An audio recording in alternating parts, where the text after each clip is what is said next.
The NBA draft is oftentimes seen as a crapshoot. Even the best GMs will miss. But it's pretty hard to miss every single time.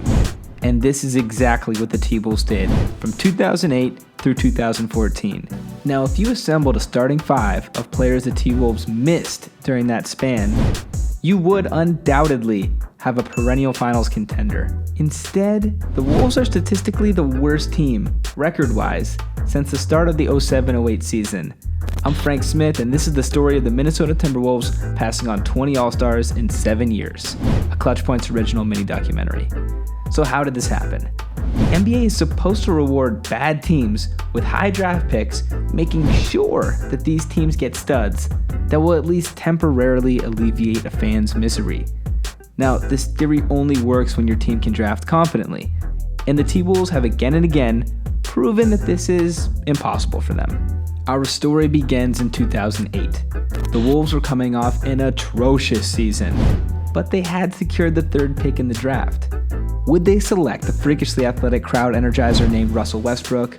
Or what about some of the intriguing big men, Brook Lopez, Roy Hibbert, DeAndre Jordan?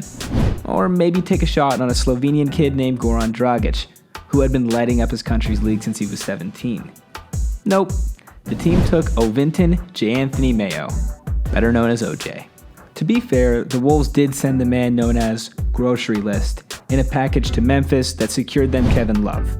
Regardless, they passed on 5 future All-Stars and would improve by a meager 2 wins in the upcoming season.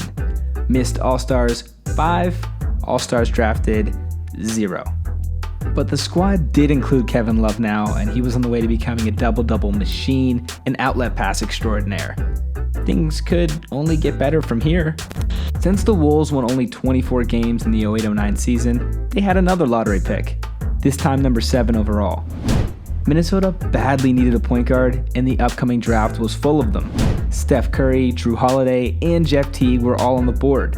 Minnesota president David Kahn decided to go with Ricky Rubio, Johnny Flynn, and Ty Lawson instead.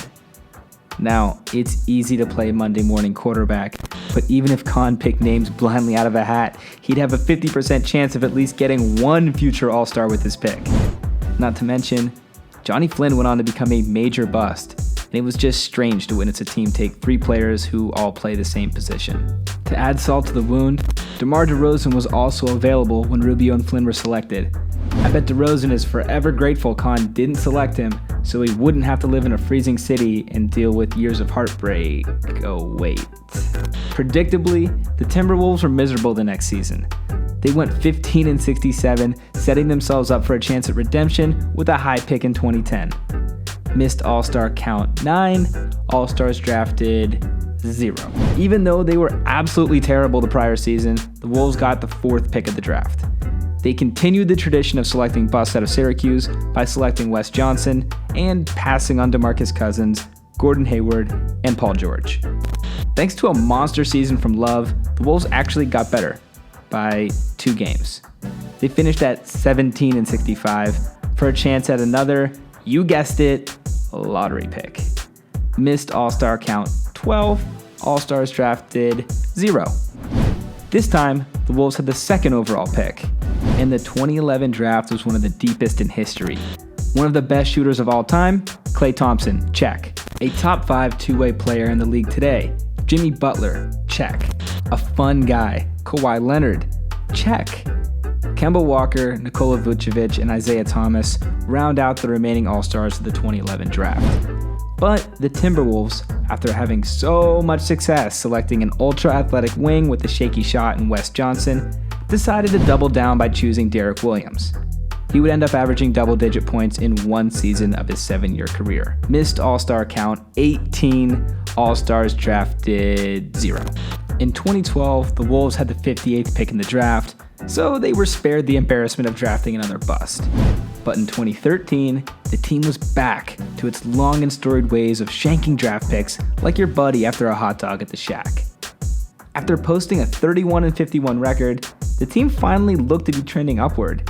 They just needed a star to accompany Kevin Love and help the franchise take the next step.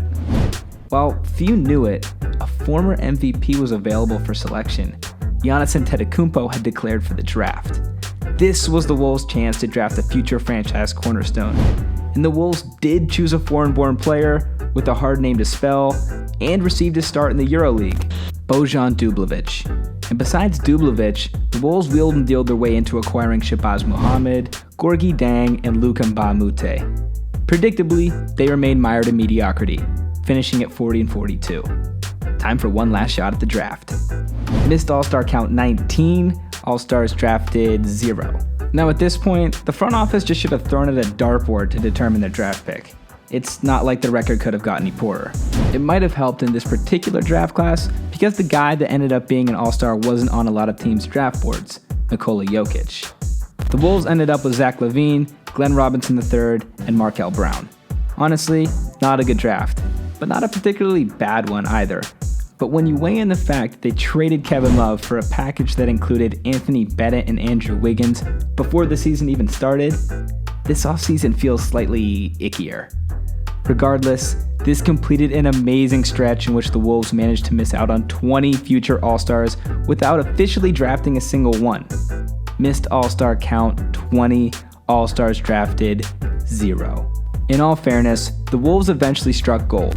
In 2015, they selected Karl Anthony Towns as the #1 overall pick, ending their horrendous draft run. Perhaps this is a sign of a new era for the T-Wolves, but the 08 through 14 drafts will haunt Wolves fans and be used as a cautionary tale for GMs for the rest of NBA history. Huge thanks to all who watched and to the tremendous team at ClutchPoints who produced this.